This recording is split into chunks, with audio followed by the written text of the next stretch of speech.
একটি দুটি নয়, তৃণমূল পঞ্চায়েত সদস্যের ছেলে সহ পরিবারের 9 জনের নামে এসেছে আবাসের বাড়ি, অথচ প্রকৃত উপভোক্তা বঞ্চিত। জেলা শাসকের কাছে লিখিত অভিযোগ এলাকার বাসিন্দার।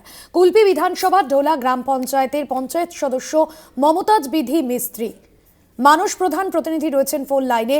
মানুষ, কি জানা যাচ্ছে?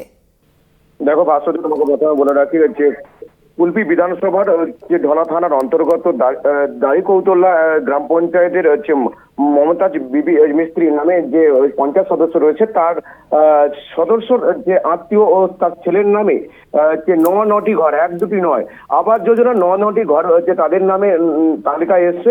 কিন্তু যে এই বিষয়ে যখন এলাকার মানুষ যখন জানতে পারে তখন কিন্তু ক্ষুব্ধ হয়। এলাকার মানুষ কিন্তু বিডিও অফিসে একটি লিখিত অভিযোগ দেয়। এর পাশাপাশি বলে রাখি জেলা শাসকের কাছে কিন্তু স্থানীয় বাসিন্দারা অভিযোগ জানায়। কারণ এই কুলপি বিধানসভার বা ঢলা যে থানার অন্তর্গত যে দাড়িকৌতলা এলাকার গ্রামে কিন্তু বেশ কিছু কাঁচা বাড়ি রয়েছে, যারা প্রকৃত প্রাপ্য তারা কিন্তু পাচ্ছে না।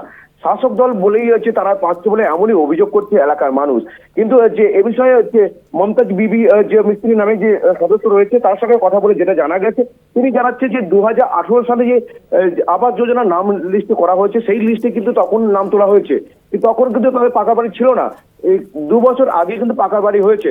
তো এই যে পাকার বাড়ি সার্ভে করতে এসছে কারা? ব্লক প্রশাসন।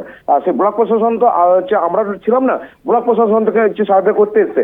কিন্তু যদি ব্লক প্রশাসন যদি আমাদের নাম রাখবে না রাখবে সেই নিয়ে কিন্তু সেটা জানিয়েছে যে মমতাজ বিবি যে মিস্ত্রি রয়েছে। কিন্তু ইতিমধ্যে রাজনীতি চর্চা শুরু হয়েছে, যে রাজনীতির যারা বিরোধী যারা রয়েছে তারা কিন্তু জানাচ্ছে যে শাসক দল হলে শুধুই তাদের আত্মীয় বা তাদের ছেলেদের নামই থাকবে। আর এই কুলপি বিধানসভা ছাড়াও বিভিন্ন জায়গায় কিন্তু দক্ষিণ 24 পরগনা জায়গায় একাধিকভাবে এই শাসক দলের যে নেতাদের বা তার আত্মীয়দের নামে এই ঘর পাওয়া যাবে বলে জানাচ্ছে। ধন্যবাদ তোমায়।